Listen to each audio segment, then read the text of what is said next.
Here we are. This is the start sequence. So when it powers up, the engine's exhaust will go green. That means that the nanos have powered up and are then waiting for the Mega to start up and start communicating on the I2C bus. So when they're flashing yellow and the intakes are flashing like this, that means that the bus is now up. That's what the flashing means. So green is they're on but they're not found the bus. Flashing is that they found the bus, and then this is a start up. The exhausts go from a flashing from a sort of like an orangey flame to a blue flame. And as I said, once I get the diffusers in here, the light does bleed through the actual housing, so it looks quite good. I'm just going to do this video so that I remember what it means when there's these things flashing. So I'll start it again. I'll just turn it off. Right. So the green means the nanos are on, but they're not looking for the bus. They've not found the bus. Now they've found the bus and they're communicating with each other, and now they're just waiting to be told what to do. The Mega then tells them in a minute that they need to start running their programs. So the intakes will change and the exhausts will change. So there we go. So now they've communicated on the bus, because it polls the temperature sensors and all this type of stuff so that everything's there. I haven't actually got it that it actually looks for all the devices to find like anything that's missing or has died. Maybe that's something I could add in the code that it does. I was thinking about adding it to the display so that you can see what's on the network and what's not. That might be something I do. But yeah, that's what these lights mean. I'm just going to turn it here. Here's the other thing here. I'll just close the door a little bit. This ran yesterday for 7 hours just on its own. I know it's not buttoned up, it's not in the ceiling, so the temperatures may well vary, but we are going to have airflow through it. I am actually even thinking about adding a fan to the control boards so that they've got nice cool air blowing over them anyway. It just might prolong their life.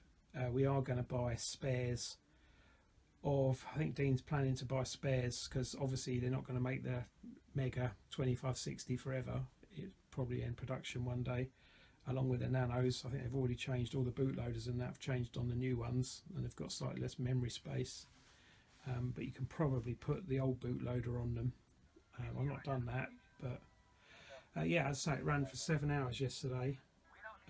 There's the glow I wanted off of the engines, you know, off of the side of the engines. I mean, it would be better if I didn't see the actual LEDs, maybe, but you know, how you can hide them, I don't quite know. But they're quite bright because it's dark. As soon as you put the light on or open the door, it's not so noticeable. But we have to see what the effect is when it's up. But that's it. Now I'm just waiting for the fan to go in the tail there, so it can be cut in here. As I said, we've got a T-strainer we're going to use. It's like a dome shaped thing we're going to put in there and paint it. And then we really need to get it together, finish the software. That's it. We are so close to completion. Right, here we are. This is like part 15. This is me fitted the diffusers. I've not glued these in, these are just pushed in. And I'll tell you what, I'll pause it and I'll do it with the lights off. Hold on a minute. Well, actually, I'll let it run now until it starts, and then what I'll do, I'll turn the lights off and we'll have another look. Although we will have the light off the pool table anyway, won't we? So you're still getting, you know, like bleed through. Remember, this is like in the colours aren't right. That looks, they're different colours like that I'm seeing than what the phone's picking up.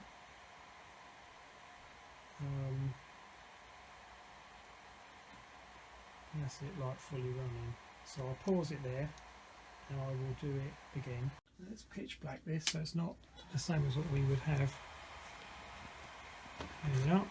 So that's green, but that looks blue on there, doesn't it? But that was dark green, deep green. So you're getting good bleed through still. I did push one right back up against the jewels, and yes, it did decrease the amount of bleed through I was getting on the plastic.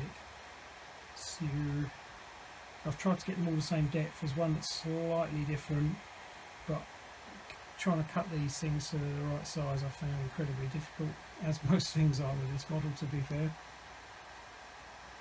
So that looks more flamey orange to me than on the screen. It looks more red. That's purple, that's the same colour. And that's mine's more blue.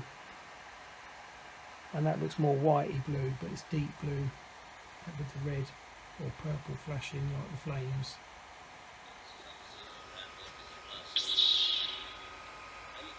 So you get quite a lot of bleed through. That speaker's about half volume, but it's only 3 watts. So I was thinking about drilling it into here somewhere in the centre, and just put, you know, sort of like gluing it in, and just drilling some holes to let the sound through, or whether to cut a hole out and put some mesh over it and stick it down. I might just do that actually. But I'm thinking we might need an amp, you know. I don't know whether it's going to have enough power, 3 watts, you know, to hear it over the music, and, you know, it's alright if it's quiet, but I don't know. I know you don't want it too loud, but we can always turn it down. But I think we're going to turn it. I'll put this on the maximum actually and see what it sounds like. I've not run it on the maximum yet. Maybe I'll try a better speaker than that one. Right, I will now have a look at fitting the T strainer in the as the fan cover. So what I've done here is I've cut that T strainer out, and I've managed to be able to push this bottom piece quite a way, but I can't get the top because I can't glue that and shut the model. So not quite sure what we're going to do about that, but from a distance, you know, once it's painted, it'll look okay. What I'm going to do now is try and fit the fan in the bottom half and then put the lid back on again, so I know it all goes together. I mean, it would shut right down if the screws was in it, but obviously I haven't put the screws in it. Yeah, I don't know. I could try bending that out a bit more because it's moving, you know, so I could bend it forwards. I know it needs to go roughly on that part there and round here. I've tried to cut some of this off, you know, where it got all furry, where you cut it and it heated up off the cutter. I've tried to do it, but it just, you know, you cut it and it just goes more furry. But we're going to paint this anyway, aren't we? So I'll clean it all off and degrease it. That can just be like, we're going to spray over it. Probably better if we sprayed all this end piece, really, to be fair. Right, so now what I've done, I've glued the fan on. You know, the trouble is you can't really have a go at this because it bends so much. So what I've done, I've just wedged the wires into the connector, and we shall see. And I've kind of glued the fan to it, hoping that the fan is going to straighten it up. Let's see what it does.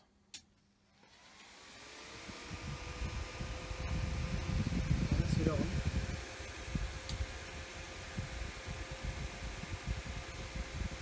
So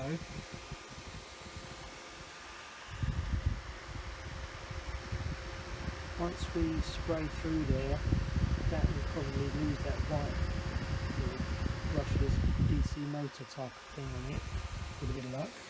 Hopefully nothing sticks in the fan, because if it does, it's going to be bloody impossible to get it out because of how it is. It looks like there's a little bit of glue in there, actually, looking at that. Maybe you can see that. See if I can get it in closer. A little bit of glue hanging down there, isn't there? Let's see if I can scrape that out. Well, that is it running. I've shut it up. All I've got is one cable in it at the moment. Yeah, the fan is running. I haven't got, yeah, there's loads of wind coming out of there. It's brilliant. So I haven't put the lights on or the screws in. So all it is degreasing all of this with a cotton bud and stuff, do you know, and I can paint that. I'm wondering whether to try and prime this